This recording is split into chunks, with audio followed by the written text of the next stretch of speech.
ಪುತ್ತೂರು ತಾಲೂಕಿನ ಪೆರ್ನಾಜಿಯ ಶ್ರೀ ಸೀತಾರಾಘವ ವಿದ್ಯಾವರ್ಧಕ ಸಂಘ ರಿಜಿಸ್ಟರ್ಡ್ ಇದರ ಸಾರಥ್ಯದಲ್ಲಿ 1966-67ನೇ ಸಾಲಿನಿಂದ ನಡೀತಾ ಇದ್ದ ಕನ್ನಡ ಮಾಧ್ಯಮ ಶಾಲೆಯನ್ನ ಮಕ್ಕಳ ಸಂಖ್ಯೆಯ ಆಧಾರದಲ್ಲಿ ಮಾನ್ಯತೆ ಹಿಂದಕ್ಕೆ ಪಡೆದು ಶಿಕ್ಷಣ ಇಲಾಖೆ ಆದೇಶವನ್ನ ನೀಡಿದೆ. ಆದರೆ ಸಂಘವು ಹೊಸ ಆಡಳಿತ ಮಂಡಳಿಯ ನೇತೃತ್ವದಲ್ಲಿ ಅನುದಾನಿತ ಕನ್ನಡ ಮಾಧ್ಯಮ ಶಾಲೆಯನ್ನ ಉಳಿಸಲು ಯತ್ನಿಸ್ತಾ ಇದೆ ಎಂದು ಸಂಘದ ಅಧ್ಯಕ್ಷ ಗೋಪಾಡ್ಕರ್ ಮತ್ತು ಕಾರ್ಯದರ್ಶಿ ಡಾಕ್ಟರ್ ಬಿಜಿ ಅವಟಿ ಹೇಳಿದರು. ಇವರು ಶನಿವಾರ ಪತ್ರಿಕಾಗೋಷ್ಠಿಯಲ್ಲಿ ಮಾತನಾಡಿ, ಕಳೆದ ಶೈಕ್ಷಣಿಕ ಸಾಲಿನಲ್ಲಿ ವಿದ್ಯಾವರ್ಧಕ ಸಂಘವು ಶಾಲೆ ಮುನ್ನಡೆಸ್ತಾ ಇದ್ದು 9ನೇ ತರಗತಿವರೆಗಿನ ಮಕ್ಕಳಿಗೆ ಪರೀಕ್ಷೆ ನಡೆಸಿದೆ.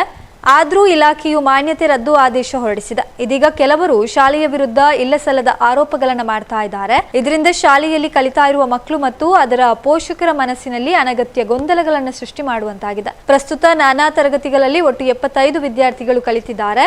ಶಾಲಾ ಶಿಕ್ಷಣ ಇಲಾಖೆಯ ನಿರ್ದೇಶಕರು 2026 ಏಪ್ರಿಲ್ 15ರಂದು ನೀಡಿದ ಆದೇಶದ ವಿರುದ್ಧ ರಾಜ್ಯ ಉಚ್ಚ ನ್ಯಾಯಾಲಯದಲ್ಲಿ ಮೇಲ್ಮನವಿ ಸಲ್ಲಿಸಿದ ಕನ್ನಡ ಮಾಧ್ಯಮ ಶಾಲೆಯನ್ನು ಉಳಿಸಿಕೊಡುವಂತೆ ವಿನಂತಿಸಿದ್ದೇವೆ. ಶಾಲೆಯ ಮಾನ್ಯತೆಯನ್ನು ರದ್ದು ಮಾಡಬಾರದೆಂದು ನ್ಯಾಯಾಲಯದಲ್ಲಿ ಕೇಳಿಕೊಂಡಿದ್ದೇವೆ. ಪ್ರಸ್ತುತ ನ್ಯಾಯಾಲಯದ ವಿಚಾರಣೆ ನಡೀತಾ ಇದ್ದು ನಾವು ಶಾಲೆಯನ್ನ ನಡೆಸ್ತಾ ಇದ್ದೇವೆ. ಮಾನ್ಯತೆ ಹಿಂದಕ್ಕೆ ಪಡೆದುಕೊಂಡ ಕಾರಣ ಶಾಲೆಯಲ್ಲಿದ್ದ 2 ಶಿಕ್ಷಕರ ವೇತನ, ಅನುದಾನದ ಬಿಸಿಯೂಟ ಇತ್ಯಾದಿಗೆ ತೊಡಕಾಗಿದೆ. ಮಕ್ಕಳಿಗೆ ಸಮಸ್ಯೆ ಆಗಬಾರದೆಂಬ ಕಾರಣಕ್ಕೆ ಆಡಳಿತ ಮಂಡಳಿಯೇ ಎಲ್ಲವನ್ನ ಭರಿಸ್ತಾ ಇದೆ. ಸಂಘವು ಶಾಲೆಯಲ್ಲಿ ಮಕ್ಕಳಿಗೆ ಸಂಪೂರ್ಣ ಉಚಿತ ಶಿಕ್ಷಣದ ಭರವಸೆಯನ್ನ ನೀಡಿದೆ. ದಾನಿಗಳಿಂದ ದೇಣಿಗೆ ಸಂಗ್ರಹಿಸಿ ಮಕ್ಕಳಿಗೆ ಉಚಿತ ಕನ್ನಡ ಮಾಧ್ಯಮ ಶಿಕ್ಷಣ ನಡೆಸುವಂತದ್ದು ನಮ್ಮ ಉದ್ದೇಶ. ನ್ಯಾಯಾಂಗ ಹೋರಾಟದಲ್ಲಿ ನ್ಯಾಯ ಸಿಗುವ ಭರವಸೆ ಇದೆ. ಒಂದು ವೇಳೆ ಶಾಲೆಯ ಅನುದಾನವನ್ನ ಮುಂದುವರಿಸದೇ ಇದ್ದಲ್ಲಿ 2 ಶಿಕ್ಷಕರಿಗೆ ಆಡಳಿತ ಮಂಡಳಿಯಿಂದಲೇ ವೇತನವನ್ನ ನೀಡಲಾಗುತ್ತದೆ ಮತ್ತು ಉಳಿದ ವಿಷಯಗಳ ಶಿಕ್ಷಕರನ್ನ ನೇಮಿಸಿಕೊಂಡು ಶಾಲೆ ಮುಂದುವರಿಸಲಿದ್ದೇವೆ. ಯಾವುದೇ ಕಾರಣಕ್ಕೆ ಶಾಲೆಯನ್ನ ಮುಚ್ಚುವ ಪ್ರಶ್ನೆಯೇ ಇಲ್ಲ. 1966-67ರಿಂದ ಅನುದಾನಿತ ಶಾಲೆಯಾಗಿ ನಡೆದು ಬಂದಿದ್ದನ್ನ ಅನುದಾನ ರಹಿತ ಶಾಲೆಯಾಗಿ ಮುಂದುವರಿಸಲು ಕೂಡ ಸಿದ್ಧರಿದ್ದೇವೆ. ಹೀಗಾಗಿ ದಾಖಲಾತಿ ಪಡೆದ ಮಕ್ಕಳು ಮತ್ತು ಅವರ ಪೋಷಕರು ವಿಚಲಿತರಾಗಬಾರದು. ಜೂನ್ 30ರಂದು ನ್ಯಾಯಾಲಯದ ಆದೇಶ ಹೊರಬೀಳುವ ಸಾಧ್ಯತೆ ಇದೆ. ಜುಲೈ 30ರವರೆಗೂ ಶಾಲಾ ದಾಖಲಾತಿಗೆ ಅವಕಾಶ ಇದೆ ಎಂದು ಹೇಳಿದರು. ಶಾಲೆ ಇರುವ ಜಾಗವು ಅರಣ್ಯ ಇಲಾಖೆಗೆ ಸೇರಿದ್ದಾಗಿದೆ. 1966-67ರಲ್ಲಿ ಶಾಲೆ ಮತ್ತು ಹಾಸ್ಟೆಲ್ ನಡೆಸಲು ಈ ಜಾಗವನ್ನ ನೀಡಲಾಗಿತ್ತು. ಇಲ್ಲಿಯವರೆಗೂ ಅದೇ ಉದ್ದೇಶಕ್ಕಾಗಿ ಜಾಗ ಬಳಕೆಯಾಗಿದೆ. ಇನ್ನು ಮುಂದೆ ಕೂಡ ಅದೇ ಉದ್ದೇಶಕ್ಕಾಗಿ ಬಳಕೆಯಾಗಲಿಕ್ಕಿದೆ. ಪ್ರಸ್ತುತ ಸೀತಾರಾಘವ ವಿದ್ಯಾವರ್ಧಕ ಸಂಘ ಮತ್ತು ಶಾಲೆಯ ವಿರುದ್ಧ ಕೆಲವರು ಅಪಪ್ರಚಾರವನ್ನ ಮಾಡ್ತಿದ್ದಾರೆ. ಇದರಲ್ಲಿ ಯಾವುದೇ ರೀತಿಯಾದಂತಹ ಉರುಳಿಲ್ಲ. ಮಕ್ಕಳಿಗೆ ಕೇವಲ ಅಂಕ ಆಧಾರಿತ ಶಿಕ್ಷಣ ಸಿಕ್ಕಿದ್ರೆ ಸಾಲದು ಎಂಬ ನೆಲೆಯಲ್ಲಿ ಸ್ವರೂಪ ಶಿಕ್ಷಣ ಸಂಸ್ಥೆಯ ಜೊತೆ ಸಂಯೋಜನೆ ಮಾಡಿಕೊಂಡು ಸಾಮರ್ಥ್ಯ ಶಿಕ್ಷಣ ನೀಡಲು ಆರಂಭಿಸಿದ್ದೇವೆ. ಇನ್ನು ಡಾಕ್ಟರ್ ಬಿಜಿ ಅವಟಿ ಅವರು ಗೋಪಾಡ್ಕರು ಈ ಬಗ್ಗೆ ತಿಳಿಸಿ ಶಾಲೆಯ ಸಂಚಾಲಕ ಜಯಪ್ರಕಾಶ್ ಕೂಡ ಪತ್ರಿಕಾಗೋಷ್ಠಿಯಲ್ಲಿ ಉಪಸ್ಥಿತರಿದ್ದರು. ಇರುವ ಮಕ್ಕಳಿಗೆ ಅಲ್ಲಿಯ ಶಿಕ್ಷಕರು ಹೆಚ್ಚಿನ ದಾಖಲಾತಿ ಇಬ್ಬರೇ ಟೀಚರ್ ಇರುವುದರಿಂದ ಅವರನ್ನು ದಾಖಲಾತಿ ಮಾಡಿಕೊಂಡು ಮುಂದುವರಿಸಬಹುದಾಗಿತ್ತು. ಶಾಲೆಯ ಮುಚ್ಚುವ ಒಂದು ಉದ್ದೇಶದಿಂದ ಅದು ಮುಂದುವರಿಸಲಾರದೆ ವಿದ್ಯಾರ್ಥಿಗಳಿಗೆ ದಾಖಲಾತಿ ಮಾಡಲಾರದೆ ಇರುವ ವಿದ್ಯಾರ್ಥಿಗಳಿಗೆ TCಗಳನ್ನು ಬೇರೆ ಶಾಲೆಗೆ ಕೊಟ್ಟು ಅದನ್ನು ಮುಚ್ಚುವ ಪ್ರಯತ್ನವನ್ನು ಮಾಡ್ತಾ ಇದ್ರು. ಅದಾದ ನಂತರ ನಾವು ಬಂದ ಮೇಲೆ ಮತ್ತೆ ಶಾಲೆ ಪ್ರಾರಂಭ ಮಾಡ್ತೀವಿ ಅಂತ ಇಲಾಖೆಗೆ ಅಧಿಕೃತವಾಗಿ ಕೊಟ್ಟಂತ ನೋಟಿಸ್ ಉತ್ತರ ಕೊಟ್ಟು ನಿಯಮದಲ್ಲಿ ಅವಕಾಶ ಇದೆ 1 ವರ್ಷ ಮನ್ನಾ ಕೊಡಲಿಕ್ಕೆ. 1 ವರ್ಷ ಮನ್ನಾ ಕೊಡಿ. 26-27ನೇ ಸಾಲಿಗೆ ನಾವು ನಿಮಗೆ ಸರ್ಕಾರಿ ನಿಯಮಕ್ಕೆ ಎಷ್ಟು ಸ್ಟ್ರೆಂತ್ ಬೇಕೋ ಅಷ್ಟು ಸ್ಟ್ರೆಂತ್ ಮಾಡುವಂಥ ಸಾಮರ್ಥ್ಯ ನೂತನ ಆಡಳಿತ ಮಂಡಳಿಗಿದೆ. ನಾವು ಮಾಡ್ತೀವಿ ಮತ್ತು ಉಚಿತವಾಗಿ ಶಿಕ್ಷಣ ಕೊಡ್ತೀವಿ. ಊಟ, ವಸತಿ ಮತ್ತೊಂದೆಲ್ಲವೂ ಉಚಿತವಾಗಿ ಕೊಡ್ತೀವಿ. ಯಾವುದೇ 1 ರೂಪಾಯಿ ನಾವು ಕಲೆಕ್ಟ್ ಮಾಡೋದಿಲ್ಲ ವಿದ್ಯಾರ್ಥಿಗಳಿಂದ, ಪಾಲಕರಿಂದ ಆಗಲಿ ಯಾರಿಂದನೂ ಕೂಡ. ನಮ್ಮ ಆಡಳಿತ ಮಂಡಳಿಯವರೇ ಅದನ್ನು ನಾವು ಸಾರ್ವಜನಿಕರ ಸಹಕಾರದೊಂದಿಗೆ ಅದನ್ನು ಶಾಲೆಯನ್ನು ನಡೆಸ್ತೀವಿ ಅಂತೇಳಿ ಇಷ್ಟು ದಿನ ಒಬ್ಬ ಕುಟುಂಬದ ವ್ಯಾಪ್ತಿಯಲ್ಲಿರುವಂತಹ ಒಂದು ಸಂಸ್ಥೆ ಒಂದು ಪಬ್ಲಿಕ್ ಆಗಿ ಸಂಸ್ಥೆಯನ್ನು ಹೊರಗಡೆ ತಂದಿದೆ. ಈ ಹಿನ್ನೆಲೆಯಲ್ಲಿ ನಾವು ಅದಕ್ಕೆ ಬೇಕಾದಂಥ ದಾಖಲಾತಿಗಳನ್ನು ಇಲಾಖೆಗೆ ಕೊಟ್ಟು ನಾವು ಮನ್ನಾ ಮಾಡಿ 1 ವರ್ಷಕ್ಕೆ ವಿದ್ಯಾರ್ಥಿಗಳ ದಾಖಲಾತಿ ಹಾಜರಾತಿ ಮನ್ನಾ ಮಾಡಿ ಅಂತ ಹೇಳಿ ನಾವು ಕೇಳಿದಾಗ 3 ವರ್ಷದ್ದು ನಾವೇ ಹೋಗಿ DPIಗೆ ಬೆಂಗಳೂರಿನಲ್ಲಿ ಅವರಿಗೆ ಮನವಿ ಕೊಟ್ಟು ಅಲ್ಲಿ ತನಕ ಏನೂ ಪ್ರಕ್ರಿಯೆ ನಡೆದಿರಲಿಲ್ಲ. ನಾನು ಯಾವಾಗ ಬೆಂಗಳೂರಿಗೆ ಹೋಗಿ ಲೆಟರ್ ಕೊಟ್ಟೆ, ಅಲ್ಲಿಂದ ಒತ್ತಡ ಆಯಿತು. ಅವರು ಮಾರ್ಚ್ನಲ್ಲಿ ಒಂದು ಪತ್ರವನ್ನು ಬರೀತಾರೆ DPI ನಾವು ಕೊಟ್ಟ ಮೇಲೆ. ಅದು ಬಂದಾದ ಮೇಲೆ ಇಲ್ಲಿ ಒತ್ತಡ ಜಾಸ್ತಿ ಆಗ್ತಾ ಇದೆ. ಅದಕ್ಕೆ ಲೋಕಲ್ ಅಧಿಕಾರಿಗಳಿಗೆ ಒತ್ತಡ ಜಾಸ್ತಿ ಆಗುತ್ತೆ. ಹೀಗೆ ಅವರು ಉಳಿಸ್ಕೊತೀನಿ ಅಂತ ಹೇಳಿದ್ದಾರೆ. ನೂತನ ಆಡಳಿತ ಮಂಡಳಿ ನಡೆಸ್ತೀನಿ ಅಂತ ಹೇಳಿದ್ದಾರೆ. ಹಾಗಾಗಿ ಅವರು ನಡೆಸ್ಕೊಳ್ಳಿಕ್ಕೆ ಪೂರ್ಣ ಪ್ರಮಾಣದ ವರದಿ ಕೊಡಿ ಅಂತ ಹೇಳ್ಬಿಟ್ಟು ಅವರು ಪತ್ರವನ್ನು ಬರೆದು DPIಗೆ ಕೇಳಿದ್ದಾರೆ. ಇಲ್ಲಿನ ಉಪನಿರ್ದೇಶಕರಿಗೆ ಕೇಳಿದ್ದಾರೆ. ಅದು ವಿಳಂಬ ಆದಂತೆ ನಾನು ಡೈರೆಕ್ಟಾಗಿ ಅಲ್ಲಿ ಪತ್ರ ಕೊಟ್ಟ ಮೇಲೆ ಅವರ ಹಳೆ ಕಳಿಸಿದ ಪತ್ರ ಮತ್ತು ನಾನು ಕೊಟ್ಟ ಪತ್ರದ ಮೇಲೆ ಅವರು ಶಾಲೆಯ ಮಾನ್ಯತೆಯನ್ನು ಹಿಂದೆ ತಗೊಂಡಿದ್ದೀವಿ. ಇರುವ ಮಕ್ಕಳಿಗೆ TC ಮತ್ತು ಇರುವಂಥದ್ದನ್ನು ಬೇರೆ ಶಾಲೆಗೆ ಕೊಡಲಿಕ್ಕೆ ಶೀಘ್ರ ಕ್ರಮ ವಹಿಸಬೇಕು ಅಂತ ಇಲ್ಲಿ ಅಧಿಕಾರಿಗಳಿಗೆ ಆದೇಶ ಮಾಡ್ತಾರೆ. ಆದೇಶ ಮಾಡಿದ ತಕ್ಷಣ ನಾನೇನು ಮಾಡಿದೆ, ಪ್ರಾಪರ್ ಚಲನದಲ್ಲಿ ಬರಬೇಕಲ್ಲ, ಪ್ರಕ್ರಿಯೆ ಕಾನೂನುಬದ್ಧ ಬರಬೇಕು. ಬಿ ಯು ಅಂತ ನಮಗೆ ಪತ್ರ ಬಂದು ಕೂಡಲೇ ನೀವು ಬೇರೆ ಶಾಲೆಗೆ ಹಸ್ತಾಂತರ ಮಾಡಿ ಅಡ್ಮಿಷನ್ ಬುಕ್ಕು ಮತ್ತೊಂದು ಮಕ್ಕಳು ಅಂತ ತಕ್ಷಣ ನಾನು ಉಚ್ಚ ನ್ಯಾಯಾಲಯದಲ್ಲಿ ತಕ್ಷಣಕ್ಕೆ ಅದಕ್ಕೆ ಸ್ಟೇಗೆ ದಾವೆಯನ್ನು ಹೂಡ್ತೀನಿ. ದಾವೆ ಹೂಡಿದ ಮೇಲೆ ಅವರು ಇವರಿಗೆ ನೋಟಿಸನ್ನು ಅವ್ರಿಗೆ ಸರ್ಕಾರಿ ವಕೀಲರಿಗೆ ಅವ್ರು ಹೇಳ್ತಾರೆ. ಹೇಳಿದ ತಕ್ಷಣ ಅವರು ಇಲಾಖೆಯವ್ರನ್ನ ಕರೆಸ್ತಾರೆ. ಏನಿದು ಅಂತ ಇದೆಲ್ಲ ವರದಿ ಕೊಡಿ ಅಂತ ಕೋರ್ಟ್ ಅವರನ್ನ ಕೇಳ್ತದೆ.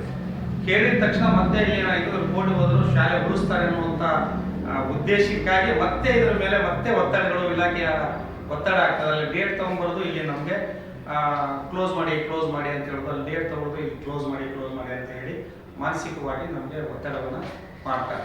ಸರಿ, ನಿಮಗೆ ಕ್ಲಾಸ್ ಆರಂಭ ಮಾಡೋದಕ್ಕೆ ಯಾವುದೇ ಪರ್ಮಿಷನ್ ಕೊಟ್ಟಿಲ್ಲ ಅವರು. ಈ ಒಮ್ಮೆ ಇದು ಮಾಡಿದವರು 25-26ನೇ ಸಾಲಿನಲ್ಲಿ ನಿಲುಗಡೆ ಮಾಡಿದವರು ಮತ್ತೆ ಮುಂದುವರಿಸಲಿಕ್ಕೆ ನಾವು ಕೋರ್ಟ್ಗೆ ಹೋಗಿದ್ದು. ಅದರ ಮೇಲೆ ಈಗ ಕೋರ್ಟಲ್ಲಿ ಇದೆ. ಹೌದು, ಕೋರ್ಟ್ನಲ್ಲಿದೆ, ನ್ಯಾಯಾಲಯದಲ್ಲಿದೆ. ನ್ಯಾಯಾಲಯದ ಆದೇಶ ಸಂಖ್ಯೆ ಹಾಕಿದ್ದೀನಿ ಅದರಲ್ಲಿ, ಉಚ್ಚ ನ್ಯಾಯಾಲಯದಲ್ಲಿದೆ. ಈಗ ನೀವು ಮಾಡಿದ ಇಲಾಖೆಯಿಂದ ಯಾವುದೇ ಇದಿಲ್ಲ? ಇಲ್ಲ, ಅಲ್ಲ, ನಮ್ಗೆ ಮೊದಲೇ ಪರ್ಮಿಷನ್ ಇತ್ತಲ್ಲ, ನಮ್ಮ ಶಾಲೆ ಪರ್ಮಿಷನ್ ಇತ್ತು. ಅವರು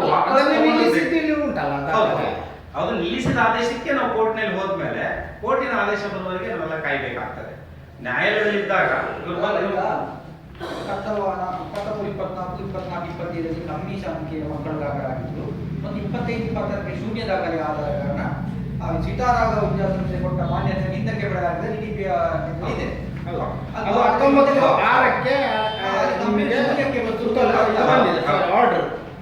ಶೂನ್ಯಕ್ಕೆ ಬರುವ ಡಿಸೆಂಬರ್ ಅಲ್ಲಿ ಬಂದಿದೆ ಅಂತ. ಇದು 6ನೇ ತಿಂಗಳಲ್ಲಿ ಬಂದಾಗೆ ಉಂಟು. 6ನೇ ತಾರೀಕಿಗೆ ಅದಾಗಿ ಬಂದ ಮೇಲೆ ಶಿಕ್ಷಕರನ್ನೆಲ್ಲ ಮಾಡಿ ಅವರೇ ನೋಡಿ 3 ವರ್ಷ ಅವ್ರದೇ ಸ್ಟ್ರೆಂತ್ ಆದೇಶ ಕೊಟ್ಟಿದ್ದಾರೆ. 24, 25, 26, 25-26ಕ್ಕೆ 19 ಹುಡುಗರು ಇದ್ದಾವೆ, ಶೂನ್ಯ ಶಾಲೆ ಅಂತ ಹೇಗೆ ಹೇಳ್ತಾರೆ. ಅವರೇ ಕೊಟ್ಟಿದ್ದಾರೆ ಆದೇಶ. ಅವ್ರದ್ದು DPI ಲೆಟರ್ ಇದು. ಅವರು ಶಾಸ್ನಲ್ಲಿ ನೋಡಿ ಬಂದಿದ್ದಾರೆ, ಇವರು ಶೂನ್ಯ ಶಾಲೆ ಅಂತ ವರದಿ ಹೋಗಿದೆ. ಅವರು ಅದಾದ್ಮೇಲೆ ನಾವು ಬಂದ ತಕ್ಷಣ ಏನ್ ಮಾಡಿದ್ವಿ, ಇಲಾಖೆಗೆ ಪತ್ರ ಬರೆದು ಮುಂದುವರಿಸ್ತೀವಿ, ದಯಮಾಡಿ ಕಾನೂನಿನಲ್ಲಿ. ಸರ್, ಈಗ ಕೋರ್ಟ್ ಅಲ್ಲಿ ನಿಮಗೆ ಇನ್ನೂ ಒಂದು ವರ್ಷದವರೆಗೆ ಇದು ಬರುತ್ತೆ. ನಿಮ್ಮ ಮಕ್ಕಳಿಗೆ ಎಕ್ಸಾಮ್ ಹೇಗೆ ಮಾಡ್ತೀವಿ, ಅವ್ರನ್ನ ಹೇಗೆ ರೆಕಗ್ನೈಸ್ ಮಾಡ್ಲಿಕ್ಕೆ ಆಗ್ತದೆ? ಈಗ ಇದು ನಮ್ದಲ್ಲ, ಗೊತ್ತಾಯ್ತು. ಈಗ ಕೋರ್ಟ್ ನಲ್ಲಿ ಇದೆ, 30ನೇ ತಾರೀಕಿಗೆ ನಾಳೆ ಜಜ್ಮೆಂಟ್ ಆಗ್ಬೋದು, ಅಥವಾ ಇನ್ನೊಂದು ಡೇಟ್ ಹೋಗ್ಬೋದು. ಜುಲೈ 30ರ ತನಕ ಅಡ್ಮಿಷನ್ ಇದೆ. ನಮ್ಮವೇ 10 ಬೇರೆ ಬೇರೆ ಸಂಸ್ಥೆಗಳಿದ್ದಾವೆ. ಮಕ್ಕಳಿಗೆ ನಾವು ಏನೂ ಆಗಲಾರಂತ ನೋಡ್ಕೋಬೇಕಾಗಿದ್ದ ಜವಾಬ್ದಾರಿ ನಮ್ದು. ನಮ್ಮ ಬೇರೆ ಸಂಸ್ಥೆ ನಮ್ಮವೇ ಇರೋದ್ರಿಂದ ಆ ಮಕ್ಕಳಿಗೆ ಏನಾದ್ರೂ ನಮ್ಗೆ ಸರ್ಕಾರ ರದ್ದು ಮಾಡ್ತು, ಇಲಾಖೆ ನಮ್ಗೆ ರದ್ದು ಮಾಡ್ತು ಅಂತಂದ್ರೆ ನಾವು ಕೋರ್ಟಿಗೆ ಹೇಳ್ತೀವಿ, ನಿಮ್ಗೆ ಗ್ರಾಂಟೇ ಬೇಡ, ಅನುದಾನ ಬೇಡ, ಪರ್ಮಿಷನ್ ಅಷ್ಟೇ ಕೊಡಿ, ನಾವೇ ಸ್ವಂತ ಪೇಮೆಂಟ್ ಕೊಟ್ಟು ನಾವು ಶಾಲೆ ನಡೆಸ್ತೀವಿ ಅಂತ ಹೇಳ್ತೀವಿ. ನಾವು ಶಾಲೆ ಅಂತೂ ಬಂದ್ ಮಾಡೋದಿಲ್ಲ. ಇವ್ರು ಕೊಡುವ ಗ್ರಾಂಟಿಗೋಸ್ಕರ ನಾವು ಶಾಲೆ ತೆಗೆದಿಲ್ಲ. ಅವ್ರು ಅಕಸ್ಮಾತ್ ನೀವು ಕೊಡೋದೇ ಇಲ್ಲ ಅಂದ್ರೆ ಅನುದಾನ ರಹಿತ ಮುಂದುವರಿಸ್ತೀವಿ. ನಾವು ಮ್ಯಾನೇಜ್ಮೆಂಟ್ ಇಂದ ಪೇ ಮಾಡ್ತೀವಿ ನಮ್ಮ ಶಿಕ್ಷಕರಿಗೆ ಶಾಲೆ. ಈಗ ನ್ಯಾಯಾಲಯಕ್ಕೆ ಹೋಗಿದ್ದೇನಂದ್ರೆ ಬಿಸಿ ಊಟ ಒಂದಿಷ್ಟು ಮಕ್ಕಳಿಗೆ, ಬಡ ಮಕ್ಕಳು ಬರ್ತಾರೆ, ಹಳ್ಳಿ ಕಡೆಯಿಂದ ಬರ್ತಾರೆ, ಮಧ್ಯಾಹ್ನದ ಬಿಸಿ ಊಟ ಒಂದಾಗತ್ತೆ, 2 ಶಿಕ್ಷಕರೇ ಇರೋದು. ನಾವು ಈಗ 10 ಜನ 15 ಜನ ಶಿಕ್ಷಕರಿಗೆ ಸಂಬಳ ಕೊಡೋಕ್ಕೆ ನಮಗೆ ಯೋಗ್ಯತೆ ಇರೋರು, ಇನ್ನಿಬ್ರು ಶಿಕ್ಷಕರಿಗೆ ಕೊಡೋಕ್ಕಾಗಲ್ವೇ? ನಮಗೆ ಕೊಡ್ತೀವಿ. ಅವಾಗ ಅನುದಾನ ವಾಪಸ್ ತಗೊಳ್ಳಿ. ನಾವೇನಾದ್ರು ನ್ಯಾಯವಾಗಿ ಇರಲಿಲ್ಲ ಅಥವಾ ನ್ಯಾಯವಾಗಿ ಮಕ್ಕಳಿಗೆ ನ್ಯಾಯ ಒದಗಿಸ್ಲಿಲ್ಲ ಅಂತ ಅವ್ರು ತಗೊಳ್ಳಿ, ನಾವೇ ಸರೆಂಡರ್ ಮಾಡ್ತೀವಿ. ಈಗ ನನ್ನ ಉದ್ದೇಶ ಏನಂದ್ರೆ ನ್ಯಾಯಾಲಯದಲ್ಲಿ ಆಗುವವರೆಗೂ ಈಗ ಅವರು ಹೇಳಿದ್ದಾರೆ FA1 FA2 ಎಲ್ಲ ಇನ್ನು ಜುಲೈದಾಗ ಸ್ಟಾರ್ಟ್ ಆಗುತ್ತೆ ಸರ್. ಅಷ್ಟೊಳಗೆ ನಮ್ದೆಲ್ಲ ಕ್ಲಿಯರ್ ಆಗ್ತದೆ.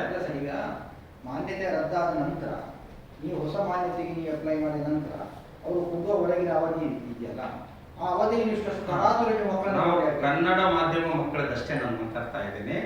ಕನ್ನಡ ಮಾಧ್ಯಮ ಮಕ್ಕಳಿಗೆ ಆಲ್ರೆಡಿ ನಮ್ಗೆ ಇರುವಂತ ಅನುಮತಿಯನ್ನ ರದ್ದು ಮಾಡಬೇಕಂತ ಕೋರ್ಟ್ ಹೋಗಿದ್ದೀವಿ. ಕೋರ್ಟ್ನಲ್ಲಿ ರದ್ದು ಮಾಡ್ತು ಅಂತಂದ್ರೆ ಇಲಾಖೆ ಪರವಾಗಿ ಆದೇಶ ಆಯ್ತು ಅಂದ್ರೆ ನಮ್ಮ ಮಕ್ಕಳು ಬೇರೆ ಪರ್ಯಾಯ ವ್ಯವಸ್ಥೆ ಮಾಡೇ ಮಾಡ್ತೀವಿ. ಎಕ್ಸಾಮ್ ಇನ್ನೊಂದು ಹಾಲಿ ಒಂದು 15 ಡೇಸ್ ಅಷ್ಟೇ, ಎಲ್ಲ ಜುಲೈ 30ರ ತನಕ ದಾಖಲಾತಿ ಆಂದೋಲನ ಇದೆ, ನಿರಂತರ ದಾಖಲಾತಿ ಇದೆ, ನಿರಂತರ ಎಕ್ಸಾಮ್ ಇದೆ. ಇನ್ನೂ ಎಕ್ಸಾಮ್ FA1 ಶುರು ಆಗಿಲ್ಲ, ಈಗ ಸೇತುಬಂಧ ಶುರುವಾಗಿದೆ. ಇನ್ನು FA1 ಜುಲೈ ಎಂಡಕ್ಕೆ FA1 ಶುರು ಆಗುತ್ತೆ. ಇನ್ನು ಟೈಮ್ ಇದೆ, ಮಕ್ಕಳ ದಾಖಲಾತಿಗೆ ಟೈಮ್ ಇದೆ, ಮಕ್ಕಳಿಗೇನು ತೊಂದರೆ ಆಗೋದಿಲ್ಲ. ಮಕ್ಕಳನ್ನ ಅಕಸ್ಮಾತ್ ಆದ್ರೂ ಕೂಡ ನಾವು ಮಕ್ಕಳನ್ನ ನಾವು ಬೇರೆ ಕಡೆ ಗ್ರಾಮೀಣ ಪ್ರದೇಶದ ಮಕ್ಕಳಿಗೆ ಫೀಸ್ ಇಲ್ಲ ಅಂದಮೇಲೆ ಎಲ್ಲ ಬೇರೆ ಬೇರೆ ಜಿಲ್ಲೆಯಿಂದ ಮಕ್ಕಳು ಬರ್ತಾರೆ. ಇಲ್ಲಿ ಮಕ್ಕಳಿಗೆ ನಾವು ಅವಕಾಶ ಕೊಟ್ಟಿದ್ದೀವಿ, ಅವರೇನು ಅಪ್ ಆ್ಯಂಡ್ ಡೌನ್ ಮಾಡ್ತಾರೆ, ಹೊರಗಡೆ ಮಕ್ಕಳಿಗೆ ಊಟ ಕೊಡ್ತಾ ಇದ್ವಿ ಸಂಜೆ ಸಾಯಂಕಾಲ. ಈಗ ನಿಮ್ಮ ಮೇಲೆ ಆರೋಪ ಏನಂತಂದ್ರೆ ಇಲಾಖೆಯ ನಾವು ಕೇಳುವಾಗ ಅಲ್ಲಿ ಮಕ್ಕಳನ್ನು ಅಧಿಕೃತವಾಗಿ ಹಾಸ್ಟೆಲ್ ಇಟ್ಕೊಂಡು 3 ವರ್ಷದಿಂದ ಮಾನ್ಯತೆ ರದ್ದು ಅಂತ ಹೇಳಿದಾರಲ್ಲ ಸರ್. ಮೊನ್ನೆ ನಾನು ನ್ಯೂಸ್ನಾಗ ನೋಡಿದೆ, ಇಲ್ಲ ನೋಡಿ 24-25ಕ್ಕೆ ಅವರೇ ನವೀಕರಣ ಮಾಡ್ಕೊಟ್ಟಿದ್ದಾರೆ ಇಲಾಖೆ. ಅಲ್ಲಿ ಈಗ ಈಗ 25-26 ಶಾಲೆ ಬಂದ್ ಮಾಡಬೇಕು ಅಂತ ಅವರು ಪ್ರಸ್ತಾವನೆಯನ್ನು ಸಲ್ಲಿಸಿರ್ಲಿಲ್ಲ ಇಲಾಖೆಗೆ. ಇವರು ಜೂನ್ದಲ್ಲೇ ಬಂದ್ ಮಾಡಿದ್ರೆ ನಾವು ಬರೋ ಅವಶ್ಯಕತೆ ಇರ್ತಿಲ್ಲ. ಜೂನ್ ಜುಲೈದಲ್ಲಿ ಕ್ಲೋಸ್ ಮಾಡಿದ್ದೆ. ಈಗ ಜನವರಿ ನಾವು ಮತ್ತೆ ರೀಅಡ್ಮಿಷನ್ ಮಾಡಿಕೊಂಡು ಮತ್ತೆ ನಾವು ಶಾಲೆಯನ್ನು ಪ್ರಾರಂಭ ಮಾಡ್ತೀವಿ ಅಂತ ಪತ್ರ ಕೊಟ್ಟು ಅವ್ರಿಗೆ ಕೊಳ್ಳಾದ ನಾವು ಸ್ಟಾರ್ಟ್ ಮಾಡಿದ್ರೆ ಬೇರೆ, ಅವ್ರಿಗೆ ಪತ್ರ ಕೊಟ್ಟು ನಾವು ಸ್ಟಾರ್ಟ್ ಮಾಡಿದ್ವಿ. ನಾವು ಸ್ಟಾರ್ಟ್ ಮಾಡ್ತಾ ಇದ್ದೀವಿ ಅಂತ, ನಾವು ಸ್ಟಾರ್ಟ್ ಮಾಡ್ತೀವಿ ಅಂತ ಅಂದ ಮೇಲೆ ಅವ್ರು ಬಂದ್ ಮಾಡಿದ್ವಿ. ಜನವರಿ ಮಾರ್ಚ್ ಏಪ್ರಿಲ್ ಆಗದಂತ ಘಟನೆಗಳು. ನೀವು ಪತ್ರ ಕೊಟ್ಟದ್ದಲ್ಲ, ಅವರು ನೀವು ಮಾಡಿ ಅಂತ ಕೊಡ್ಬೇಕಲ್ಲ. ಯಾಕಂದ್ರೆ ಸರ್ಕಾರದ ವ್ಯವಸ್ಥೆ ಒಳಗಡೆ ನೀವು ಕೂಡ ಇರ್ಬೇಕಾಗ್ತದಲ್ಲ, ಬಿಟ್ಟೇ ಮಾಡ್ಲಿಕ್ಕೆ ಆಗ್ತದ? ಈಗ ಮಕ್ಕಳಿಗೆ ಎಕ್ಸಾಮ್ ಮಾಡಬೇಕು, ಅದಕ್ಕೆ ಮಾನ್ಯತೆಯ ರಿಸಲ್ಟ್ ಆಗಬೇಕು. 8th 9th ಹುಡುಗರಿಗೆ ಎಕ್ಸಾಮ್ ಮಾಡಿದ್ದೀವಿ. ಶಾರ್ಟ್ಸ್ ಇದೆ, ಶಾರ್ಟ್ಸ್ ನಲ್ಲಿ ಅವ್ರಿಗೆ ಅಪ್ಗ್ರೇಡ್ ಮಾಡೀನಿ, ಪ್ರಮೋಟ್ ಮಾಡಿಸಿದ್ದೀನಿ. ಎಲ್ಲವೂ ಪ್ರಕ್ರಿಯೆ ಕಾನೂನುಬದ್ಧವಾಗಿ ನಡೆದಿದೆ. ಎಲ್ಲಿ ಕಾನೂನು ತಪ್ಪಿಲ್ಲ. ನನ್ನ ಪರ್ಮಿಷನ್ ನೀವು ರದ್ದು ಮಾಡಕ್ ಕೊಟ್ಟಿದ್ರೆ ನಿಮ್ಮ ಮೇಲೆ ನಾನು ಕೋರ್ಟ್ಗೆ ನನ್ನ ಹಕ್ಕನ್ನು ಪ್ರತಿಪಾದಿಸಲಿಕ್ಕೆ ನ್ಯಾಯಾಲಯಕ್ಕೆ ಹೋಗಿದ್ದೀನಿ. ನಾನು ಸರಿದಾರಿಯಲ್ಲಿದ್ದೀನಿ, ನನಗೆ ದಯಮಾಡಿ ನ್ಯಾಯ ಒದಗಿಸ್ಕೊಡಿ. ನಿಮ್ಮ ಅನುದಾನ ಬೇಕಾದ್ರೆ ಬೇಡ ನನಗೆ. ನನ್ನ ಮ್ಯಾನೇಜ್ಮೆಂಟಿಂದ ನಾನು ಸಂಬಳ ಕೊಟ್ಕೊಂಡು ನಾನು ಮಕ್ಕಳಿಗೆ ಮಾಡ್ತಾ ಇದ್ದೀನಿ, ನಾನು ಉಚಿತ ಶಿಕ್ಷಣ ಕೊಡ್ತೀನಿ. ನಾನು ಹೋಗಿದ್ದೆ, ನಾವು ನ್ಯಾಯಾಲಯಕ್ಕೆ ಗಮನಕ್ಕೆ ಇದ್ದೀವಿ. ನ್ಯಾಯಾಲಯ ಹೇಳಿದ್ದಾರೆ ಎಷ್ಟು ಅಡ್ಮಿಷನ್ ಆಗಿದೆ ಕರ್ಕೊಂಡ್ಬಂದು ಪ್ರೊಡ್ಯೂಸ್ ಮಾಡಕ್ಕೆ ಹೇಳಿದ್ದಾರೆ ಕೋರ್ಟಿಗರಿಗೆ. ಅವ್ರು ನಾಳೆ 30ನೇ ತಾರೀಕಿಗೆ ಪ್ರೊಡ್ಯೂಸ್ ಮಾಡ್ತಾರೆ. ನ್ಯಾಯಾಲಯ ತೀರ್ಪು ಏನು ಮಾಡ್ತಾರೆ? ಬೇಡಪ್ಪ, ಹೈಕೋರ್ಟ್ ಅವ್ರು ಬೇಡಪ್ಪ ನೀನು ಬಂದ್ ಮಾಡ್ಕೊಂಡು ಹೋಗು ಅಂದ್ರೆ ಬಂದ್ ಮಾಡ್ಕೊಂಡು ಊರಿಗೆ ಹೋಗ್ತೀನಿ. ಸ್ಟಾರ್ಟ್ ಮಾಡಪ್ಪ, ಮಕ್ಕಳಿಗೆ ಅನುಕೂಲ ಆಗಿ ಒಂದು ಸಾಮರ್ಥ್ಯ ಶಿಕ್ಷಣ ಬೆಳೀಲಿ ಅಂದ್ರೆ ಸ್ಟಾರ್ಟ್ ಮಾಡ್ತೀನಿ. ಈಗ ಶಾಲೆಗೆ ಮಂಜೂರಾದ ಜಾಗ ಕಾಪಿ ಇದೆ ಕೊಡ್ತೀನಿ. ಜಾಗ ಮಂಜೂರಾಗಿದ್ದು 5 ಎಕರೆ ಜಾಗನ ಶಿಕ್ಷಣ ಮತ್ತು ಹಾಸ್ಟೆಲ್ ಇತರಕ್ಕೆ ಮಾತ್ರ ಬೇರೆದಕ್ಕೆ ಬಳಸಬಾರ್ದು ಅಂತ ಷರತ್ತಿನ ಮೇಲೆ ಅದನ್ನ ಆ ಕಾಲದಲ್ಲಿ ಮಂಜೂರು ಮಾಡಿದ್ದಾರೆ. ಯಾವಾಗ? 66-67 ಅರಣ್ಯ ಇಲಾಖೆ ಮಂಜೂರು ಮಾಡಿದೆ ಸೀತಾರಾಮ ವಿದ್ಯಾವರ್ಧಕ ಸಂಘಕ್ಕೆ. ಅದು ವೈಯಕ್ತಿಕ ಯಾರ್ದು ಅಲ್ಲ, ಅದು ಸಾರ್ವಜನಿಕ ಪ್ರಾಪರ್ಟಿ. ನಮ್ಮ ಸಂಘಕ್ಕೆ ಶಿಕ್ಷಣ ಮತ್ತು ಹಾಸ್ಟೆಲ್ ಯಾರು ಮಾರಾಟ ಮತ್ತು ವಸ್ತು ಮಾಡುವಂತದ್ದಲ್ಲ. ಅದು only education for children. Sir, ಈಗ ನಿಮ್ಮ ಶಾಲೆಯ ಹೆಸರು ಇದೇ ಹೆಸರಿದೆ ಸೀತಾರಾಮ? ಹೌದು, ಬೇರೆ ಹೆಸರಿಲ್ಲ. ಈಗ ಸ್ವರೂಪ ಶಿಕ್ಷಣ ಅಂತ ಒಂದು ವರ್ಡ್ ಎಲ್ಲ ಬಳಸಿದ್ದೀರಲ್ಲ, ಅದು ಅಪುಲೇಷನ್. ಅಂದ್ರೆ ಒಂದು 40 ವರ್ಷದ ಗೋಪಾಳ್ಕರ್ ಅವರ ಸಾಧನೆ ಏನಿದೆಯಲ್ಲ, ಮಕ್ಕಳಿಗೆ ಸಾಮರ್ಥ್ಯ ಶಿಕ್ಷಣ ಕೊಡ್ಬೇಕಂತ ಅವರಿಗೆ ನಾವು 1,20,000 ರೂಪಾಯಿ ಕಟ್ಟಿ ಅಪ್ಲಿಕೇಶನ್ ತಗೊಂಡಿದ್ವಿ. ನಿಮ್ಮ ಶಿಕ್ಷಣ ನಮ್ಮ ಮಕ್ಕಳಿಗೂ ಬೇಕು, ನಿಮಗೇನು ಕಟ್ಟಬೇಕು ಫೀಸ್ ಕಟ್ಟಬೇಕು ನಿಮ್ಮ ಸಂಘಕ್ಕೆ ಕಟ್ತೀವಿ, ಬಂದು ನಮ್ಮ ಮಕ್ಕಳಿಗೆ ಆ ಶಿಕ್ಷಣವನ್ನು ಕೊಡಿ. ಯಾವುದು ಸಾಮರ್ಥ್ಯ ಟೆಕ್ಸ್ಟ್ ಬುಕ್ ಶಿಕ್ಷಣ ಅಷ್ಟೇ ಬೇಡ, ಒಂದು ಸಾಮರ್ಥ್ಯ ಶಿಕ್ಷಣ ಬೇಕು ಮಕ್ಕಳಿಗೆ ಅನ್ನುವಂಥ ಉದ್ದೇಶಕ್ಕಿಂತ ಅಫಿಲಿಯೇಟೆಡ್ ಬೈ ಸ್ವರೂಪ ಶಿಕ್ಷಣ. ಬಟ್ ಲೀಗಲ್ ಆಗಿ ಎಲ್ಲವೂ ಕೂಡ ಕಾಗದ ಪತ್ರ ಮತ್ತೊಂದು ಸೀತಾರಾಮ ವಿದ್ಯಾವರ್ಧಕ ಸಂಘದ್ದೇ, ಶಾಲೆಯೂ ಸಂಘದ್ದೇ, ನಾನು ಕಾರ್ಯದರ್ಶಿ ಅದೇ ಸಂಘದ್ದೇ. ಸ್ವರೂಪ ಶಿಕ್ಷಣಕ್ಕೂ ನನಗೂ ಸಂಬಂಧ ಇಲ್ಲ. ಸ್ವರೂಪ ಶಿಕ್ಷಣಕ್ಕೆ ಇವ್ರನ್ನ ಸಹಕಾರವನ್ನು ನಾವು ಈ ಅಧ್ಯಕ್ಷರು ಮಾಡ್ಕೊಂಡಿದ್ದೀವಿ. ಬಟ್ ಅದೇ ಬೇರೆ, ಸ್ವರೂಪ ಫೌಂಡೇಶನ್ ಬೇರೆ, ಸೀತಾರಾಮ ಫೌಂಡೇಶನ್ ಬೇರೆ. ಇವರು ನಮ್ಮ ಅಧ್ಯಕ್ಷರು. ಈಗ ಅಂದ್ರೆ ಅದು ಅಪ್ಲಿಕೇಶನ್ ಮಾಡಿ ಈಗ ಈ ಸೀತಾರಾಮ ವಿದ್ಯಾವರ್ಧಕ ಸಂಘ ಮೊದಲು ಕೂಡ ಇತ್ತು, ಅದೇ ಹೆಸರು? ಹೌದು, ಅದೇ ಹೆಸರು. ಈಗ ಅದರಿಂದ ನೀವು ಬೇಗ ತಗೊಳ್ಬೇಕು. ಯಾವ್ದು ನಾವು ತಗೊಂಡಿಲ್ಲ, ಕಮಿಟಿ ಬದಲಾವಣೆ, ಅಧಿಕಾರ ಬದಲಾವಣೆ ಆಗಿದೆ. ಬೇರೆ ಸೆಕ್ರೆಟರಿ ಇದ್ರು ನಾ ಸೆಕ್ರೆಟರಿ ಅಷ್ಟೇ. ಅದು ಯಾವುದು ವ್ಯವಹಾರ ಆಗಿಲ್ಲ, ಯಾವುದೇ ಹಸ್ತಾಂತರ ಜನರಲ್ ಬಾಡಿ ಮೀಟಿಂಗ್ ಆಗಿ ಹೊಸ ಬಾಡಿ ಮಾಡಿದ್ರು. ಅವ್ರನ್ನ ಗೌರವ ಅಧ್ಯಕ್ಷರು ಮಾಡಿ ಇಟ್ಕೊಂಡಿದ್ರು ಅಷ್ಟೇ. ಆ ಹಳಬರು, ಯಾಕಂದ್ರೆ ಅವ್ರ ಸ್ವಂತ ಆಸ್ತಿ ಆಗಲ್ಲ, ಇದು ಸರ್ಕಾರದ ಆಸ್ತಿ. ಇದು ಸರ್ಕಾರ ನಮಗೆ ಕೊಟ್ಟಿರೋದು ಶಿಕ್ಷಣ ಮಾಡಲಿಕ್ಕೆ. ಅಲ್ಲಿ ಬೇರೆ ಆಕ್ಟಿವಿಟೀಸ್ ಮಾಡೋಕ್ಕೆ ಅವಕಾಶ ಇಲ್ಲ. ಒಂದು ಶಿಕ್ಷಣ ಮಾಡಬೇಕು, ಲೈಬ್ರರಿ ಮಾಡಬೇಕು, IAS KS ಮಕ್ಕಳಿಗೆ ಕೋಚಿಂಗ್ ಏನೇನು ಬೇಕಾಗುತ್ತೆ ಅಂತ ಬುಕ್ಗಳನ್ನು ಮಾಡಬೇಕು. ಯಾರು ಸ್ಟಡಿ ಬರ್ತಿತ್ತು ಅಂದರೆ ಲೋಕಲ್ದವರು ಯಾರು ಅಧ್ಯಯನ ಮಾಡಕ್ಕೆ ಬರ್ತಿದ್ರೆ ಅಲ್ಲಿ ಬರಬೇಕು. ನಾವು ಕೂಡ ಅದಕ್ಕೆ ಏನಾದರೂ ಮಕ್ಕಳಿಗೆ ಬೇಕಂತ ಮಕ್ಕಳಿಗೆ ಏನಾದರೂ ಬೆಂಬಲ ಕೊಡೋದಾದ್ರೆ ಆಡಳಿತ ಮಂಡಳಿಯಿಂದ ಬೆಂಬಲ ಕೊಡ್ತೀವಿ. ಮತ್ತು ಅದಕ್ಕೆ ಅಧ್ಯಕ್ಷರು ಯಾವುದು ಮೊದಲು ಅಧ್ಯಕ್ಷರು ಯಾರಿದ್ರು? ಭಟ್ ಅಂತಿದೆ ಅವರು, ಸಿಂಗಿ ಅಂತ ಮೈಸೂರಿನವ್ರು. ಗೌರವಾಧ್ಯಕ್ಷರು ಯಾರು ನಿಮ್ಮಲ್ಲಿ? ನಮ್ಮಲ್ಲಿ ಶಂಕರ್ ನಾರಾಯಣ, ಅದೇ ಮೂಲ ಫೌಂಡರ್ ಇದ್ದಾರೆ. ಅವರು ತಂದೆ ಫೌಂಡರ್ ಅಂತ ಕಾಣುತ್ತಾರೆ, ಫೌಂಡರ್ ಆಗಿದ್ದರು. ಈಗ ಅವ್ರನ್ನ ಗೌರವದ ಅಂದ್ರೆ ಔಟ್ ಆಫ್ ಬೈಲಾ. ನೀವು ಅವರ ಫ್ಯಾಮಿಲಿ ಇವರು ಸಂಚಾರ ಈಗ ಉಚಿತ ಶಿಕ್ಷಣ ಅಂದ್ರೆ ನಿಮ್ಗೆ ಇನ್ಕಮ್ ಎಲ್ಲಿದೆ? ನಿಮ್ಮ ಥರದ ದಾನ ತಗೊಂಡ್ಬರ್ತೀವಿ ಮಾಡಿ. ಅಲ್ಲ, ಈಗ ಮೊನ್ನೆ ಇದೇ ಪತ್ರಿಕಾ ಭವನದಲ್ಲಿ ಪ್ರಶ್ನೆ ಮಾಡಿದ್ರು, ಇವಾಗೆಲ್ಲ ತುಂಬಾ ಆರೋಪ ಮಾಡಿದ್ದಾರೆ. ಓಲ್ಡ್ ಸ್ಟೂಡೆಂಟ್ ಮತ್ತು ಊರು ಎರಡು ಕೂಡ. ಅದಕ್ಕೆ ನಾನು ಹಳ್ಳಿ ಹೋಗಿ ಬಂದಿದ್ದೀನಿ. ಒಂದು ಆಟೋ ತಗೊಂಡು ಪ್ರತಿಯೊಂದು ಹಳ್ಳಿ ಒಂದು 7 ಶಾಲೆ, ಒಂದು ಶಾಲೆ ನೀವು ಕಲಿತಂತ ಶಾಲೆ ಮುಚ್ಚಬಾರದು, ನಿಮ್ಮ ಶಾಲೆ ನೀವು ಉಳಿಸ್ಕೊಡ್ರಿ. ನಾನು ಇವತ್ತು ಇರ್ತೀನಿ, ನಾಳೆ ಸಾಯ್ತೀನಿ, ಈ ಶಾಲೆ ಸಾಯಬಾರ್ದು ಅಂತ ನಾವ್ಯಾರು ಇಲ್ಲಿ ಬದುಕಿರೋಕೆ ಬಂದವರಲ್ಲ, ನಾವು ಮತ್ತೆ ನಮ್ಮ ಮೂಲ ನೆಲಕ್ಕೆ ಹೋಗೋರೇನು. ನಿಮ್ಮ ಶಾಲೆ ನೀವು ಉಳಿಸ್ಕೊಳ್ಳಿ, ನಾನು 1 ವರ್ಷ 2 ವರ್ಷದ ಮಟ್ಟಿಗೆ ನಾನು ಮಾರ್ಗದರ್ಶಿಯಾಗಿ ಇದನ್ನು ಒಂದಿಷ್ಟು ಡೆವಲಪ್ ಮಾಡಿಕೊಟ್ಟು ಹೋಗ್ತೀನಿ ಅಂತ ಹೇಳಿದ್ವಿ. ಸೊ ಹಾಗಾಗಿ ಇದು ಬೇರೆ ಏನು ವಿಚಾರ. ಸೀತಾರಾಮ ವಿದ್ಯಾವರ್ಧಕ ಸಂಘ ಕ್ಲೋಸ್ ಮಾಡಿದ್ರು, ಅದಕ್ಕೆ ನಾನು ಫೈಟ್ ಮಾಡ್ತಾ ಇದ್ದೀನಿ. ನಿಮ್ಮ ಸಹಕಾರ ಎಲ್ಲ ನ್ಯಾಯವಾಗಿ ನಾವೊಂದು ಚೂರು ಸಣ್ಣ ಕಪ್ಪು ಚುಕ್ಕೆ ಬಂದರೂ ಕೂಡ ನಾನು ನಿಮಗೆ ಎಷ್ಟು ಮಕ್ಕಳು ಕರೀತಾರೆ? ಈಗ 75 ಮಕ್ಕಳು ನಮಗೆ ಬೇಕು ಸರ್. ಶಾಲೆ 75 ಅಬೋವ್ ಇದ್ದಾರೆ. ಇವರೆಲ್ಲ ಕ್ಲಾಸ್ ಇದೆ. ಶಾಲೆ ಆರಂಭಿಸುವ ಮೊದಲು ಒಂದು 7 ಶಾಲೆಗೆ ಹೋಗಿ ರಿಕ್ವೆಸ್ಟ್ ಮಾಡಿದ್ರು, ಇದು ಒಂದು ಸಂಶೋಧನಾ ಶಿಕ್ಷಣ ಮಾಡ್ತಾ ಇದ್ದೇವೆ, ಮಕ್ಕಳು ಸಾಧಕರಾಗಬೇಕು ಅಂತ. ಅಲ್ಲಿ ಹೆಚ್ಚಿನವರು ನನ್ನ ಟೀಚರ್ಸೇ ಇದ್ರು ಆ 7 ಶಾಲೆ, ಸರ್ಕಾರಿ ಶಾಲೆ. 7ನೇ ಕ್ಲಾಸಿಂದ 8ನೇ ಕ್ಲಾಸ್ಗೆ ನಮ್ಮಲ್ಲಿ ಬನ್ನಿ, ಮಹಾನ್ ಸಾಧಕರಾಗ್ತಾರೆ ಮಕ್ಕಳು. ಆ ಶಿಕ್ಷಣದ ಬಗ್ಗೆ ನಾವು ಒಂದ್ಸಲ ಹೇಳಿದ್ದೇವೆ, ಅವ್ರು ಗೊತ್ತಿರ್ಬೋದು. 2 ವಿಶ್ವ ದಾಖಲೆ ಆಯಿತು ಕ್ಯಾಂಪ್ ಟೈಮಲ್ಲಿ. ಮುಂದಿನ ವರ್ಷಗಳಲ್ಲಿ ಸುಮಾರು 1-2 ವರ್ಷಗಳಲ್ಲಿ ಕನಿಷ್ಠ 1,000ಕ್ಕಿಂತ ಹೆಚ್ಚು ವಿಶ್ವ ದಾಖಲೆ ಆಗೇ ಆಗ್ತದೆ. ಅದು ಸಣ್ಣ ವಿಷಯ, ಅದು ಕೂಡ ಅದನ್ನು ಕೆಲವೊಂದು ತಮಾಷೆಗೆ ಬಳಕೆ ಮಾಡುವವರು ಇದ್ದಾರೆ. ನಾನು ಹೇಳ್ತಾ ಇರೋದು ಮಹಾನ್ ಸಾಧಕರಾಗುವ ಮಕ್ಕಳನ್ನು 17-18 ವಿಷಯಗಳಲ್ಲಿ ಮಕ್ಕಳು ಡೈಲಿ ಅವರ ಡೆವಲಪ್ಮೆಂಟನ್ನು ಅವರು ಶೋ ಮಾಡಲೇಬೇಕು. ಅಂತಹ ಸಾಧನೆ ಇಡೀ ದೇಶ ಕೊಡುವ ಶಿಕ್ಷಣವನ್ನು ಹೇಳ್ತಾ ಹೋದಾಗ ಹೇಮನಾಥ್ ಶೆಟ್ಟಿ ಅವರ ಮನೆಗೆ ಹೋಗಿ 2 ಸಲ ರಿಕ್ವೆಸ್ಟ್ ಮಾಡಿರ್ತಾರೆ, ದಯವಿಟ್ಟು ನಿಮ್ಮ ಶಾಲೆಯಲ್ಲಿ ಒಂದು ಕಾರ್ಯಕ್ರಮ ಆಗ್ತಾ ಇದೆ, ದಯವಿಟ್ಟು ಬನ್ನಿ ಅಂತ ಹೇಳಿ ಬೇರೆ ಬೇರೆ ರೀತಿಯಲ್ಲಿ ಇದು ಅದಲ್ಲ ಅಂತ ಹೇಳಿ ಅರ್ಥ ಮಾಡಿಸಿ ಅವರ ಶಾಲೆಗೂ ಹೋಗಿ ನಿಮ್ಮ ಟೀಚರ್ಸ್ಗೂ ಟ್ರೈನಿಂಗ್ ಕೊಡ್ತಾರೆ ಸರ್. ಅದನ್ನು ಟೀಚರ್ಸ್ ಬಂದು ತಗೊಳ್ಳಿ, ಆ ಮಕ್ಕಳು ಸಾಧಕರಾಗಲಿ. ಯಾವುದೇ ಸ್ಕೂಲ್ನ ಮಕ್ಕಳು ಕೂಡ ಎಲ್ಲ ಶಾಲೆಗೂ ರಿಕ್ವೆಸ್ಟ್ ಮಾಡಿದ್ದಾರೆ, ಮಕ್ಕಳು ಸಾಧಕರಾಗಲಿ, ಟ್ರೈನಿಂಗ್ ಕೊಡ್ತೇವೆ. ಮಕ್ಕಳು ಬನ್ನಿ ಅಂತ ಹೇಳೋದಕ್ಕಿಂತ ಹೆಚ್ಚು ಟ್ರೈನಿಂಗ್ ಕೊಡ್ತಾರೆ ಅಂತ ಬಹಳ ರಿಕ್ವೆಸ್ಟ್ ಮಾಡಿದ್ದೇವೆ. 3 ಸಲ ಹೋಗಿದ್ದೇವೆ ಅವ್ರ ಮನೆಗೆ. ಆದರೂ ಕೂಡ ಆಂತರದ ವಿಷಯಗಳು DDPಗೆ ಹಾಕಿರುವ ಒತ್ತಡಗಳು ಎಲ್ಲವೂ ನಿಮಗೆ ಗೊತ್ತಿದೆ ಏನಾಗಿದೆ. ಅಂದರೆ ಶಾಲೆ ಮುಚ್ಚುವುದಕ್ಕೆ ಅವರದೇ ಶಾಲೆ, ಅವರೇ ಕಲಿತ ಶಾಲೆ, ಆ ಊರವರು ಅವರು ಮುಚ್ಚುವುದಕ್ಕಿಂತ ಆ ಮಕ್ಕಳಿಗೆ ಸಾಧ್ಯವೇ ಇಲ್ಲ. ಕನ್ಸರ್ನ್ ನಮಗೆ ಕಂಡು ಬಂದದ್ದು. ಎಕ್ಸಾಮ್ ಎಕ್ಸಾಮ್ ಆಗುದಿಲ್ಲ, ಎಕ್ಸಾಮ್ ಮಾಡದಿದ್ರೆ ಅಧಿಕೃತ ಅಂತ ಆಗುದಿಲ್ಲ. ಈಗ ನೋಡಿ ಒಂದು ವಿಷಯ, ನಾನು ನಾನ್ ಫಾರ್ಮಲ್ ಆಗಿ 20 ವರ್ಷ ವರ್ಕ್ ಮಾಡಿದ್ದೇನೆ. ನಾನ್ ಫಾರ್ಮಲ್ ಆಗಿ ಮಕ್ಕಳು ಈಗ ಬಂದಿರೋರು 80% ನಾನ್ ಫಾರ್ಮಲ್ಗೆ ರೆಡಿ ಇರೋ ಪೇರೆಂಟ್ಸ್ ಅವರು. ಅಂದರೆ ಸರ್ಕಾರದ ಸರ್ಟಿಫಿಕೇಟ್ ಬೇಡ, ಆದರೆ ಅದು ಮಾಡುವುದಿಲ್ಲ. ನಾವು ಇಷ್ಟು ವರ್ಷ ಮಾಡಿದ್ರ ಬದಲಿಗೆ ಈ ವರ್ಷ ಫಾರ್ಮಲ್ ಆಗಿ ಮಾಡಲಿಕ್ಕೆ ಹೋದೇ ವರ್ಷ ಬಿಟ್ಟರೆ ಏನೂ ತೊಂದರೆ ಆಗೋದಿಲ್ಲ. ನಾನ್ ಫಾರ್ಮಲ್ ಆಗಿ ನನ್ನ ಮಗಳು 19 ವರ್ಷ ಸ್ಕೂಲಿಗೆ ಹೋಗಿಲ್ಲ, ಇವತ್ತು ಅವಳು ಏನೂ ತೊಂದರೆ ಆಗಲಿಲ್ಲ, ಅವಳು ಡಿಗ್ರಿ ಮಾಡ್ತಾ ಇದ್ದಾಳೆ. ಆ ರೀತಿಯಲ್ಲಿ ಸುಮಾರು ವರ್ಷಕ್ಕೆ 70 ಮಕ್ಕಳು ನಮ್ಮ ಜೊತೆಯಲ್ಲಿ ಕಲಿತಾ ಇದ್ದವರು ಯಾವುದೇ ಸರ್ಟಿಫಿಕೇಟ್ ತಗೊಳ್ಳಿಲ್ಲ, ಯಾವುದೇ ಹಾಜರಿ ಹಾಕಲಿಲ್ಲ ಸ್ಕೂಲಿಗೆ. ಆದರೆ ನಾನ್ ಫಾರ್ಮಲ್ ಆಗಿ ಬಹಳ ಚೆನ್ನಾಗಿ ಮೆಡಿಕಲ್ ಇಂಜಿನಿಯರಿಂಗ್ ಮಾಡಿ ಟಾಪ್ ಇದ್ದಾರೆ ಮಕ್ಕಳು, ಬಹಳಷ್ಟು ಮಕ್ಕಳು, 100 ಮಕ್ಕಳು ಬಹಳ ಶ್ರೇಷ್ಠ ಸಾಧಕರಾಗಿದ್ದಾರೆ. ಆ ಚಾನ್ಸಸ್ಸು ಇದೆ, ಅಲ್ಲಿ ಪೇರೆಂಟ್ಸ್ ಆಲ್ರೆಡಿ ಇದ್ದಾರೆ. ಅದಕ್ಕೆ ಈಗ 5ನೇ ಹಂತ ಅದು. ಅದಲ್ಲಂದ್ರೆ ಇನ್ನೊಂದು ಸ್ಕೂಲಿಗೆ ನಾವು ಅದನ್ನು ಮಕ್ಕಳನ್ನ ಕಳಿಸ್ತೇವೆ. ಈಗ ಯಾರಿಗೆ ಒತ್ತಡ, ಯಾರ ಸಮಾಜ ಸೇವೆ ಕೆಲಸ ಮಾಡಿದ್ಯಾರು? ಈಗ ಸಮಾಜ ಸೇವೆ ನಾವು ಮಾಡ್ತಾ ಇರುವಂಥ ಅತ್ಯಂತ ಊರಿನ ಒಂದು ಗಣ್ಯ, ಇಡೀ ದೇಶಕ್ಕೆ ಮಾದರಿ ಆಗಲಿಕ್ಕಿರುವ ಪುತ್ತೂರಿನ ಅತ್ಯಂತ ಹೆಮ್ಮೆಯ ಒಂದು ಸ್ಕೂಲ್ ಆಗಲಿಕ್ಕಿರುವ ಜಾಗಕ್ಕೆ ಸಮಾಜ ಸೇವೆ ಅಂತ ಹೇಳಿ ಊರಿನವ್ರು ಯಾರು ಮಾಡುವುದಾದ್ರೆ ಯಾರು ಪ್ರಶ್ನಿಸ್ಬೋದಲ್ವಾ? ನೀವು ಫೇಸ್ಬುಕ್ಕಲ್ಲಿ ನೋಡಿರ್ಬೋದು, ಎಷ್ಟು ಕೆಟ್ಟದಾಗಿ ಅವರಿಗೆ ಉತ್ತರಿಸಿದಾಗಂದ್ರೆ ಬಹಳ ಮಂದಿ ಬಹಳ ಕೆಟ್ಟದಾಗಿ ಗೊತ್ತಿದೆ. ಯಾಕಂದ್ರೆ ಜನಗಳಿಗೆ ಗೊತ್ತಿಲ್ವ ಅದು ಏನಕ್ಕೆ ಅಂದ್ರೆ ಅವರಿಗೆ ಒಂದು ಪ್ರಶ್ನೆ ಬರಲ್ವಾ? ಈ ಊರಿಗೆ ಮಾಡುವ ಒಂದು ಒಳ್ಳೆ ಕೆಲಸಕ್ಕೆ, ಒಂದು ಶಿಕ್ಷಣಕ್ಕೆ ಮಾಡೋ ಕೆಲಸ ಮಕ್ಕಳಿಗೆ ಅನ್ಯಾಯ ಮಾಡಲ್ಲ, ಯಾವತ್ತು ಮಾಡ್ಲಿಕ್ಕೆ ಆಗಲ್ಲ. ನಾವು ಎಷ್ಟು ವರ್ಷ ಆಗಿಲ್ಲ, ಆ ಪೇರೆಂಟ್ಸ್ಗಳು ಉತ್ತರ ಕೊಡ್ತಾರಲ್ವಾ? ಪೇರೆಂಟ್ಸ್ಗೆ ಗೊತ್ತಿದೆ ಅವ್ರು ಯಾಕೆ ಬಂದಿದ್ದಾರೆ. ಯಾವುದೇ ನಾವು ಅಡ್ವರ್ಟೈಸ್ಮೆಂಟ್ ನಮ್ಮ ಸ್ಥಳದಲ್ಲಿ ಬಂದದಕ್ಕಿಂತ ಹೆಚ್ಚು ನಮ್ಮನ್ನು ಸ್ವರೂಪ ಶಿಕ್ಷಣವನ್ನು ಬಹಳ ವರ್ಷಗಳಿಂದ ಗೊತ್ತಿದ್ದವರೇ ಬಂದಿದ್ದಾರೆ.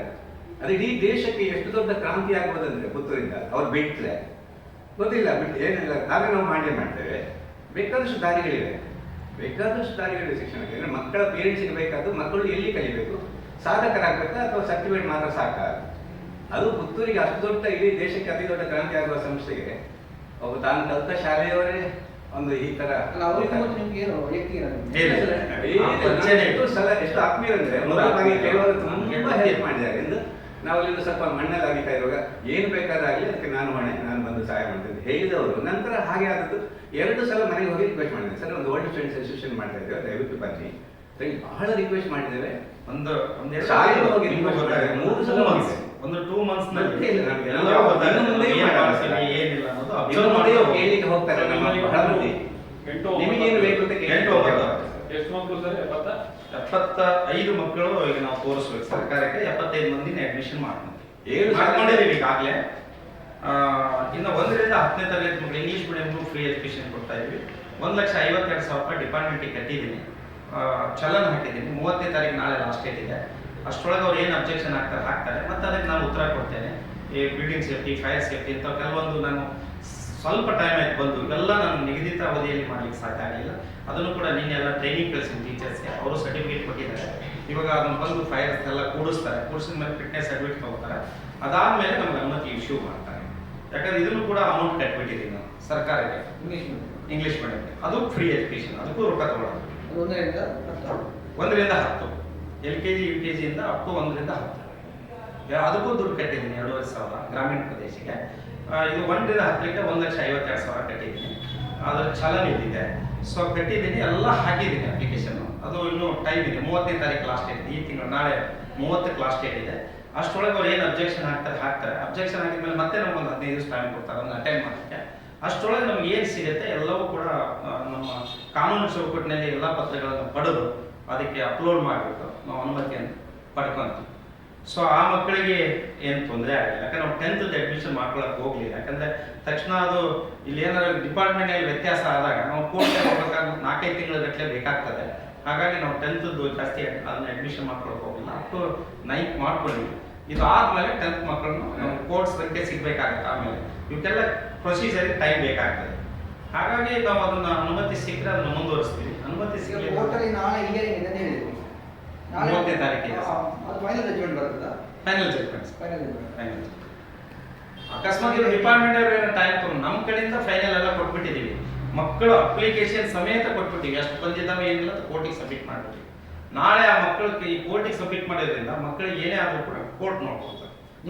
ತಿಳಿಸಿ ನಮಗೆ ಮಾನ್ಯತೆಯನ್ನು ಮತ್ತೆ ಕೊಡಬೇಕು, ಪುನಃ ಮುಂದುವರಿಸಿ ಅಂತ ಅಷ್ಟೇ. ಅದನ್ನು ರದ್ದು ಮಾಡಿದ್ರಲ್ಲ, ಅದನ್ನು ಕ್ರಾಶ್ ಮಾಡಿ ಆರ್ಡರ್ ಕ್ರಾಶ್ ಆಯ್ತು. ಇಲಾಖೆ ರದ್ದು ಮಾಡಿದ್ದನ್ನ ಕ್ರಾಶ್ ಮಾಡಿಬಿಟ್ರೆ ನಮ್ಗೆ ಮುಂದುವರಿಸಿ ಕೊಡಬೇಕು. ಅದೊಂದೇ ದಾಖಲಾತಿ ಆಗಿದೆ ಅಂತ ನೀವು ಕೇಳುದು.